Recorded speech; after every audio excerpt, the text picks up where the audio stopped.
E aí, pessoal, tudo bem? Certinho? Pessoal, hoje, então, dando continuidade às nossas aulas sobre o modelo atômico, a gente vai falar um pouquinho sobre o modelo atômico de Bohr e sobre o espectro eletromagnético. Então, a gente vai dar uma abordagem teórica mais inicial e, nas próximas aulas, nas próximas videoaulas, a gente vai exercitar um pouquinho sobre distribuição eletrônica. Beleza? Aqui é o professor Jean. Bora começar a nossa aula, então. Pessoal, então a gente começa com uma indagação bem interessante, né? Por que os fogos de artifício são coloridos? O que existe neles que faz com que eles sejam coloridos? Como que a química explica esse fenômeno? Então eu disponibilizei aí embaixo para vocês, né, anteriormente já, um material de leitura. Vocês podem encontrar aí na descrição, que fala um pouquinho sobre essa química dos fogos de artifício. Então a gente sabe que as cores, basicamente, são captadas pelo nosso sistema sensorial visual a partir de uma característica exibida pelo material. Ok? Então é todo um fenômeno eletromagnético. A gente não vai falar da fisiologia aqui, da maneira como cones e bastonetes a nossa retina detectam isso, mas a gente quer saber da química. O que a química tem a dizer sobre essas diferentes cores? Nessa figurinha aqui eu já dou uma ideia para vocês. Lembram que a gente falou de representação atômica e de símbolos? Aqui a gente vê, olha, os símbolos para vários elementos. E a gente vê que cada cor de fogo de artifício, ela tem a característica de um elemento. Então a gente vê aqui ó, o laranja, o estrôncio, o verde, o bário, o rosa, o lítio, o sódio aqui em amarelo. Mas isso pode variar, só que o interessante é que isso é uma característica de alguns elementos químicos, ok? De fato, a gente tem nos fogos de artifício sais de elementos específicos que, quando aquecidos, exibem a propriedade específica de emitir luz em um comprimento de onda específico. Epa, pera, professor, você falou muita palavra, você falou muita coisa. Vamos dar mais uma olhadinha então no detalhe nisso. Vamos ver o que a gente tem para falar aqui.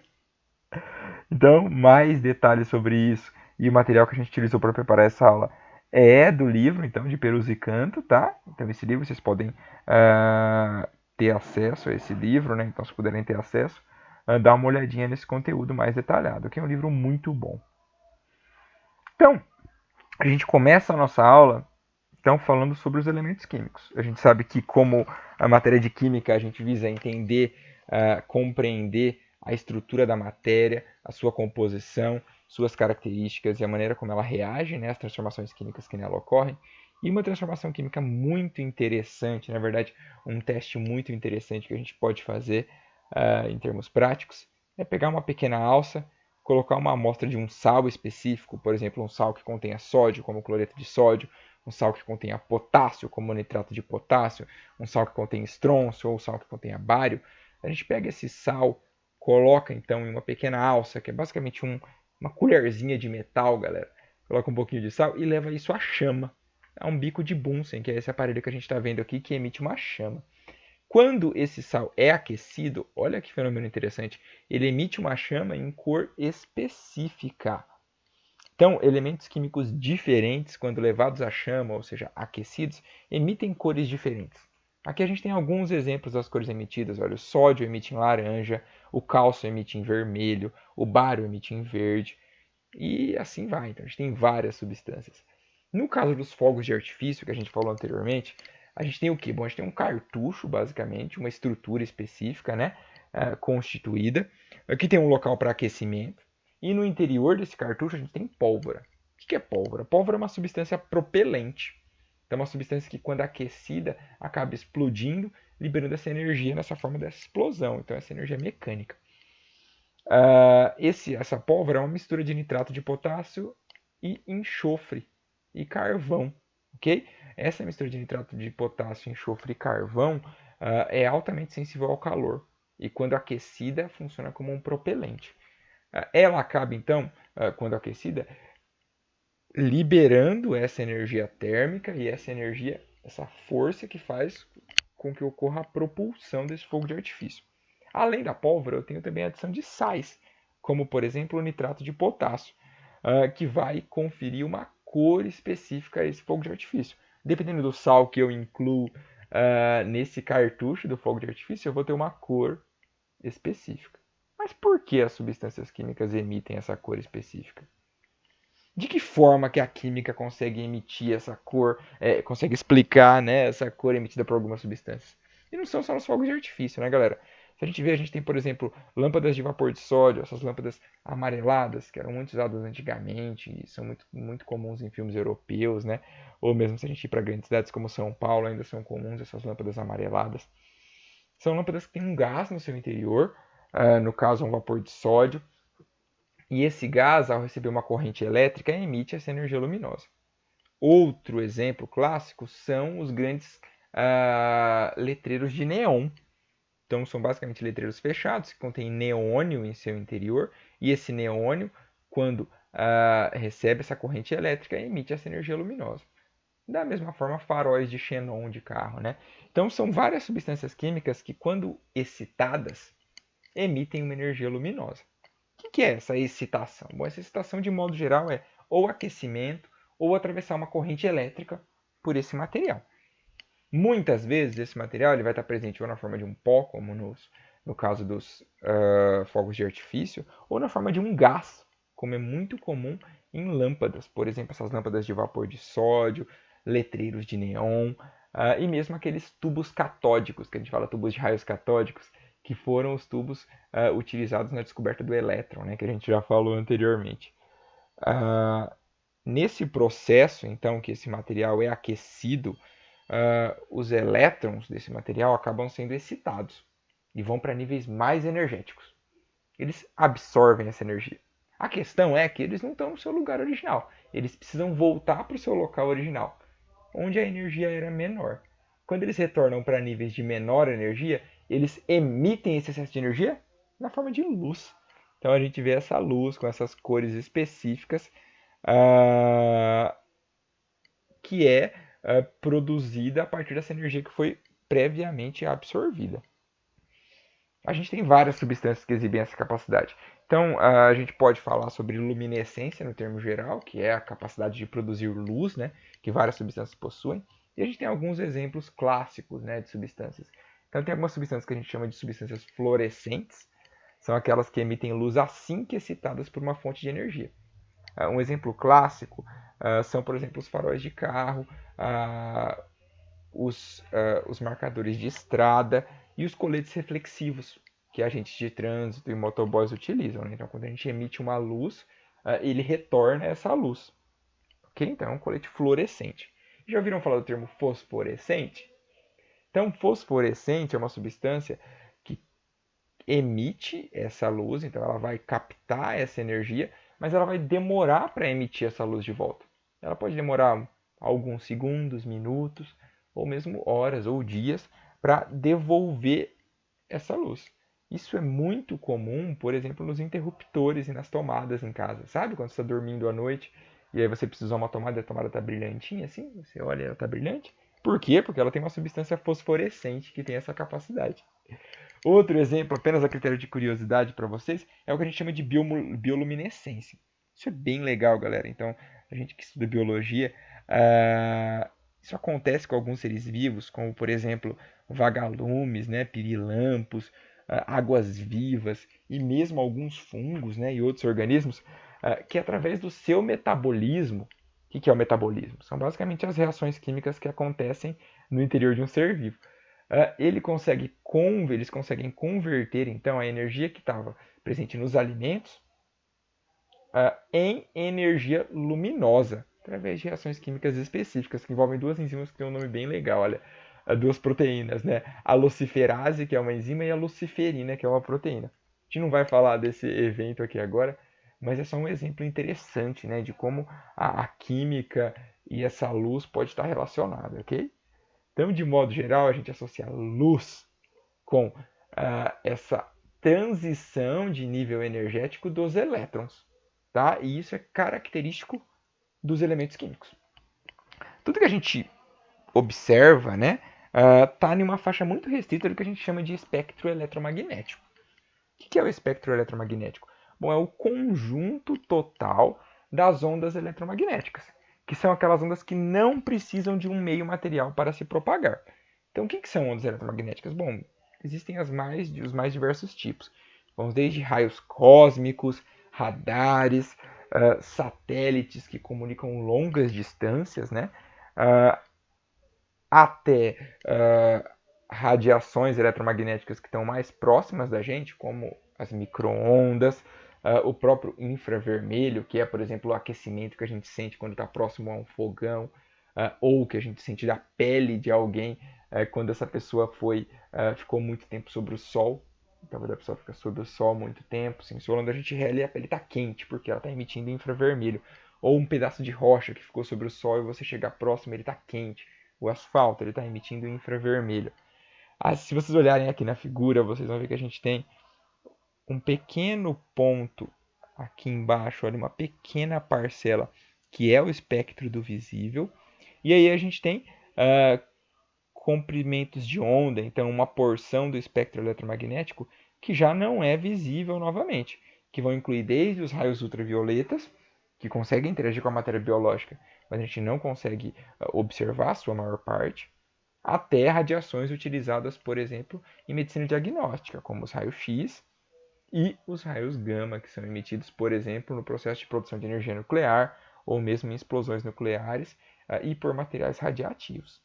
Então, o espectro eletromagnético é todo esse conjunto de ondas eletromagnéticas que se propagam independente da presença de um meio material. Essa radiação eletromagnética, apesar de variar grandemente, a gente vai ver em frequência e comprimento de onda, ela tem uma característica interessante que ela sempre se move na velocidade da luz. Okay? Então, a velocidade é constante. Embora a gente saiba que essas diferenças de frequência e de comprimento de onda vão interferir em diversos processos. Como são ondas, né? Aqui a gente não é uma aula de física, galera, tá bom? A gente não vai ficar falando detalhes sobre o estudo de ondas. Mas a gente precisa lembrar alguns conceitos fundamentais. Uma onda, né? Então, é basicamente um comportamento repetitivo em que eu tenho uma oscilação, um comportamento oscilatório repetitivo. Acontece, por exemplo, quando eu jogo uma pedra na água e eu tenho espalhamento de ondas ao redor. São ondas também, as ondas sonoras, que são basicamente alterações na densidade dos átomos presentes no ar, que são provocadas, no nosso caso, pelas nossas cordas vocais. Okay? E detectadas pelo aparelho auditivo, né? Quando a gente fala de ondas eletromagnéticas, bem como outras ondas, tem dois fatores importantes para a gente entender, que é a ideia de comprimento de onda, ou seja, a distância entre dois picos adjacentes, e a frequência. A frequência é a quantidade, né, ou seja, o número de ondas completas que passam por um determinado ponto ou espaço de tempo por segundo. Ok? Então, se eu olho aqui, vocês conseguem ter uma ideia de comprimento de onda. Aqui, ó, que aqui o comprimento de onda é maior do que esse comprimento de onda. Ok? E se eu considerasse esse espaço aqui, eu tenho aqui uma frequência maior do que eu tenho aqui.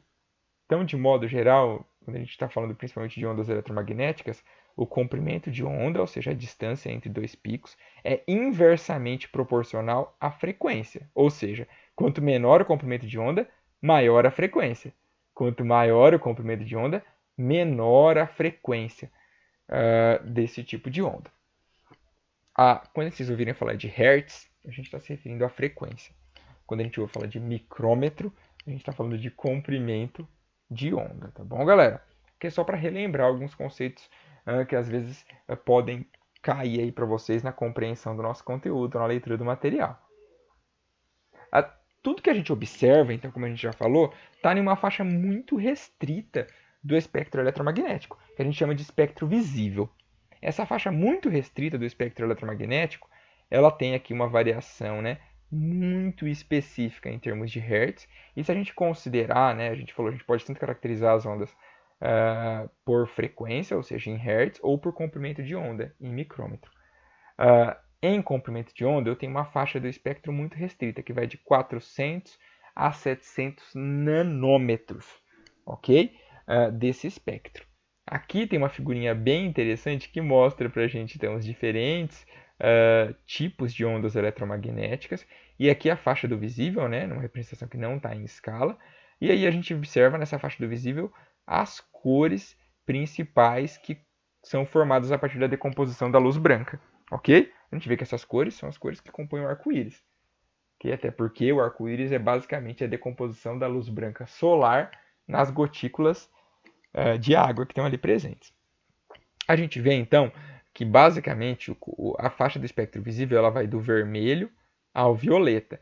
Por isso que ao redor do espectro visível, acima dele, então em maiores comprimentos de onda, eu tenho o infravermelho, ok? Que a gente consegue sentir na forma de calor, mas não consegue observar. E em um comprimento de onda menor do que a luz visível, ou seja, menor do que o violeta, que está em 400 nanômetros, eu tenho o ultravioleta. O ultravioleta, eu, na maioria dos casos, não consigo observar, mas ele tem capacidade de interagir com a matéria, inclusive causando mutações. Ok, mas espera, não era uma aula de química? Por que a gente está vendo isso? Bom, a gente está vendo isso porque a gente vai observar agora para frente que as substâncias químicas, como a gente já falou ali quando a gente conversou sobre fogos de artifício, elas apresentam a capacidade de emitir luz em cores específicas, ou seja, em comprimentos de onda específicos do espectro eletromagnético visível e até do infravermelho e do ultravioleta também. Aqui o que eu acabei de falar para vocês sobre a decomposição da luz branca, tá? Então a luz branca, se eu focalizar ela, né, tiver uma fenda muito restrita, focalizar ela e induzir essa luz polarizada em um prisma, eu vou observar então em um filme, por exemplo, se eu colocar um anteparo, a decomposição dessa luz branca em um conjunto de cores, que vai ir então desde o vermelho até o violeta. Essa decomposição de cores é o que a gente chama de espectro visível, tá? E é basicamente o que acontece no arco-íris. Até aí tudo bem. O que é interessante? Alguns pesquisadores, vendo que a luz branca fazia isso, começaram a fazer teste com algumas substâncias químicas. Então o que eles fizeram? Lembram lá a ideia dos raios catódicos? Então, quando foram descobrir a estrutura dos elétrons, um dos experimentos que permitiu isso eram uns aparatos que eram conhecidos como ampolas de Crook, que é uma ampola de vidro, basicamente, então um frasco de vidro totalmente selado, que contém um gás em baixa tensão no seu interior, e esse gás é submetido a uma corrente elétrica. Muitos desses gases, quando eram submetidos a correntes elétricas, eles emitiam, então, uma luz. Ok? Quando esses gases que estavam nessa ampola recebiam essa corrente elétrica, ou seja, eram excitados, eles emitiam essa luz e caso essa luz fosse decomposta num prisma igualzinho foi feito com a luz branca, a gente não observava a decomposição e formação de todos os comprimentos de onda. O que se observava era a formação de linhas ou espectros atômicos específicos para cada elemento, dependendo da substância que estava inserida no tubo de raio catódico, ou seja, nessa ampola de vidro. Dependendo da substância que estava ali, por exemplo, se fosse hélio, eu observava que após passar pelo prisma, eu tinha no filme a formação dessas bandas específicas, e não daquele espectro completo, indo do ultravioleta ao infravermelho. Já o hidrogênio, por exemplo, eu tenho esse espectro característico. Para o estrôncio, esse espectro característico. E assim, os pesquisadores foram observando que os diferentes elementos químicos tinham espectros atômicos ou espectros de linhas característicos. Se a gente lembrar, o modelo atômico, o último modelo atômico que a gente viu, era o modelo atômico de Rutherford. Aí o modelo atômico de Rutherford, ele basicamente dizia, né, que eu tinha então uma pequena porção central do átomo, que era onde estavam presentes prótons e nêutrons, e que os elétrons ficavam fazendo órbitas ao redor, né, desse núcleo, uma região chamada eletrosfera. Mas esses elétrons eles estavam dispersos, né, e eles estavam percorrendo caminhos aí não muito controlados. Basicamente, o modelo atômico de Rutherford ele não propunha nenhuma teoria para explicar como essas substâncias químicas emitiam cores diferentes, né? Então tinham esses espectros atômicos tão diferentes. O que Bohr fez? Bohr propôs um modelo que é também chamado como modelo de Bohr ou modelo de Rutherford-Bohr, né, porque ele se baseia muito nos conceitos de Rutherford, para explicar essas diferentes cores emitidas pelos elementos, então esses espectros atômicos ou espectros de linhas que cada elemento possuía ao ter a matéria, né, então a massa, né, esse elemento ao ser excitado ele emitia esse espectro de linhas característico. O que o modelo de Bohr fala? Então, Bohr era um físico dinamarquês que lá em 1913 resolveu aperfeiçoar o modelo atômico de Rutherford, baseado nas observações de espectroscópicas, que ele via então essas alterações, né, essas emissões de cores específicas quando submetia esses gases a correntes elétricas, e baseado aos conceitos de teorias quânticas, que estavam ganhando cada vez mais força, né, os estudos de mecânica quântica. A mecânica quântica ela tenta buscar entender o funcionamento das partículas subatômicas. Então, estava se observando que nada era tão rígido e pontual como Rutherford havia colocado. O que Bohr postulou? Bom, ele postulou que, embora o núcleo apresentasse a estrutura descrita por Rutherford, os elétrons, de fato, na eletrosfera, eles estavam presentes em órbitas circulares bem definidas. Órbitas, camadas ou níveis, é a mesma coisa. Bem definidas ao redor do núcleo. Sendo que as camadas mais próximas do núcleo apresentavam menos energia e as camadas mais afastadas do núcleo apresentavam mais energia. E essas camadas eram definidas como camada 1, 2, 3, 4, ou como mais comumente usada, a camada K, que é a mais interna, L, M, N, O, P e assim por diante, da mais interna para a mais externa. Então, importante a gente saber que existem camadas e que os elétrons estão presentes em camadas bem definidas ao redor do núcleo, no modelo de Bohr, né? Também é interessante perceber que quanto mais longe os elétrons estão desse núcleo, maior é a energia, né, presente nessas camadas. Isso porque pensem que eu tenho uma carga positiva no interior, cargas negativas, né, no exterior. Então, eu tenho um maior potencial de atração entre eles, né, entre o núcleo e esses elétrons que estão na eletrosfera, lá distantes. Esse modelo atômico de Bohr, ou modelo atômico de Rutherford modificado por Bohr, ele é muitas vezes associado a um sistema solar, onde o núcleo atômico seria o Sol, formado por prótons e nêutrons, e os elétrons formariam então órbitas bem definidas ao redor desse Sol, assim como os planetas o fazem, né? Aqui ao lado a gente tem o modelo atômico de Bohr, né, de Rutherford Bohr, para o átomo de carbono. Então a gente observa ali no interior prótons e nêutrons e 6 elétrons externamente. Okay? A gente sabe que o carbono tem 6 elétrons, 6 prótons e 6 nêutrons. Né? Então o número atômico dele é 6, mas a massa, né, atômica é 12, já que ele tem 6 prótons e 6 nêutrons. E os elétrons basicamente não contribuem com a massa atômica. Então, olhando um pouquinho mais o modelo atômico de Bohr lá de 1913, a gente tem então essa estrutura característica, galera. No núcleo, prótons e nêutrons, né, aqui representado com a carga global que é positiva, já que nêutrons não possuem carga. E os elétrons fazendo órbitas ao redor desse núcleo, em órbitas que são denominadas como K, L, M, N ou de 1 adiante. Sempre as camadas mais externas, elas são níveis energéticos de maior energia, e as camadas mais internas têm menor energia. A gente vai ver lá na frente, distribuição eletrônica, que a distribuição de elétrons em um átomo, ela começa sempre das camadas mais internas de menor energia e vai até as camadas mais externas de maior energia. Quando a gente falou ali que algumas substâncias, ao serem aquecidas, são excitadas e seus elétrons, ao retornarem à posição inicial, emitem energia luminosa, a gente estava falando basicamente da transição desses elétrons entre essas camadas bem definidas.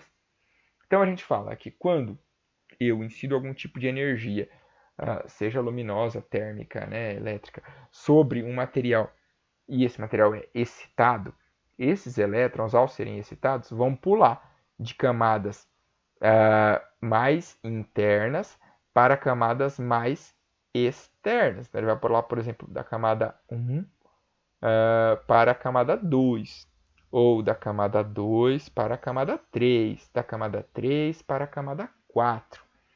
Ou mesmo ele vai pular de camadas e camadas até chegar de uma camada mais interna até uma camada mais externa lá longe. O que vai ser interessante? Quando esses elétrons saltam para camadas mais externas, eles estão absorvendo energia. Quando eles retornam desse salto para suas camadas originais, então aqui eu tenho de novo uma representação dessas linhas atômicas, né? Quando eles retornam para o seu nível original, onde eles estavam presentes originalmente, eles vão emitir uma energia luminosa de cor característica, sendo que quanto maior a diferença, né, entre a camada que ele saltou e a sua camada original, a gente vai ter então uma distância maior a percorrer e mais energia sendo liberada. Logo eu vou ter uma cor diferente, né? Então um comprimento de onda de maior energia. E essa liberação de energia ela acontece na forma de uma onda eletromagnética. Pode ser do espectro visível, do ultravioleta ou do infravermelho. Ok? A gente observa então que eu tenho uma energia crescente.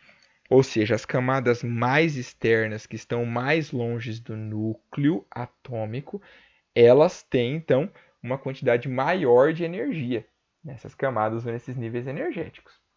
Nessa figurinha, talvez fique um pouquinho mais claro o que eu estava falando para vocês. Então, eu tenho uma energia que incide sobre um átomo. Essa energia, ao incidir sobre um átomo e ser captada por esse elétron, faz que o elétron se excite. Esse elétron, ao se excitar, ele vai saltar uma, duas camadas e ir para camadas mais externas. Acaba indo para camadas mais externas, ou seja, níveis energéticos maiores. Por quê? Ele está absorvendo energia. Lembram? Eu não tenho nenhuma, nada vai se perder, tudo vai se transformar. Então essa energia não é perdida, essa energia só é convertida. Ela é absorvida por esse elétron vai para camadas mais externas durante esse processo de absorção, só que ele acaba, por fim, retornando ao seu estado fundamental. Quando ele retorna para a sua camada original, ele libera essa energia. E essa energia é liberada na forma de uma onda eletromagnética de um comprimento de onda específico. Então, existem alguns postulados de Bohr que são importantes. Primeiro é essa questão da estrutura atômica. Outros postulados importantes dizem, por exemplo, que cada um dos níveis tem um valor determinado de energia e acomoda um número conhecido de elétrons. Então, a gente vai ver, quando a gente falar de distribuição eletrônica, que cada uma dessas camadas ou níveis tem subníveis. E cada subnível guarda um número específico de elétrons. A gente vai ver também que um elétron ele não pode permanecer entre dois subníveis. Entre dois níveis, desculpa. Ele vai sempre saltar de um nível para outro ou retornar para o nível original. Ele não vai se perder. Ok? E, como já falamos, esse elétron, ao ser excitado e absorver energia, vai saltar para um nível de maior energia. Maior energia é mais externo, isso mesmo. Então ele salta para o nível mais externo, que é de maior energia. E esse processo a gente chama de transição eletrônica. Ok? Quanto maior é essa transição eletrônica, mais energia eu tenho envolvido nesse processo. Quando esse elétron, então, retorna desse nível mais externo, ou seja, mais energético, para o nível inicial, ele tem que liberar a energia na forma de ondas eletromagnéticas. Isso pode ser como luz visível, ultravioleta e até mesmo infravermelho. Ok? É esse modelo atômico de Bohr, então, que explica as diferentes cores emitidas pelos elementos. Por quê? Bom, primeiro porque a cor da luz emitida depende da diferença de energia dos níveis envolvidos na transição eletrônica. Então, um elétron ele pode saltar apenas uma camada, e ir da camada K para a camada L, por exemplo. Ou ele pode ir da camada K para a camada N, saltar 3 camadas de energia. Então, ele pode saltar uma camada, duas camadas, 3 camadas. E dependendo da diferença de energia entre o nível inicial, que vai ser o final, e esse nível da transição eletrônica, eu vou ter uma cor característica. Outra questão é, a quantidade de elétrons é característica de cada elemento. Ok? A gente sabe que existem, né, variações, então a gente tem cátions e ânions, por exemplo, que constituem o mesmo elemento, mas com quantidade de elétrons diferentes, mas essa quantidade de distribuição ela é, de certa maneira, característica de cada elemento. Logo, as cores emitidas por cada elemento vão ser características deste também. Não que eu não vá ter dois elementos que emitem no laranja, eu posso ter dois elementos, mas isso é, de certa maneira, não uma característica totalmente específica, mas é característico daquele elemento, ok? Então, mais uma figurinha mostrando isso, né? Então, eu tenho elétrons que foram excitados, passando de um nível de menor energia para um nível de maior energia. Olha, esse saltou apenas um nível, esse saltou 2 níveis, esse saltou 3 níveis. E eles podem retornar. Quando eles retornam, eles emitem essa energia na forma de energia luminosa em um comprimento de onda específico, formando então espectros de linha ou espectros atômicos. Olhem aqui, esse aqui retorna 3 níveis, emite no azul. Esse retorna 2 níveis, emite no amarelo. Esse retorna 1 nível, emite no vermelho. Então, cada elemento vai ter um espectro característico.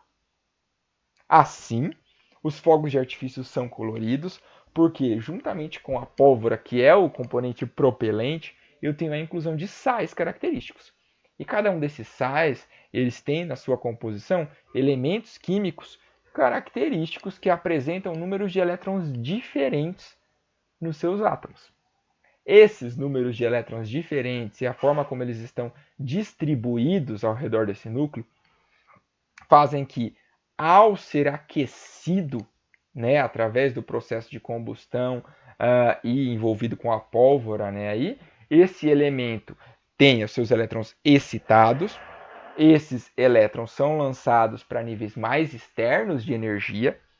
Esses níveis eletrônicos mais externos, esse elétron fica instável lá e ele precisa retornar para o nível original. Quando ele retorna para o nível original, ele emite essa energia que foi inicialmente absorvida na forma de luz, em um comprimento de onda específico do espectro eletromagnético, conferindo então a cor característica e específica de cada tipo de fogo de artifício. Ok, galera? Espero que vocês tenham entendido. Joguem dúvidas aqui embaixo. Professor Jean, vou ficando por aqui. Abraço!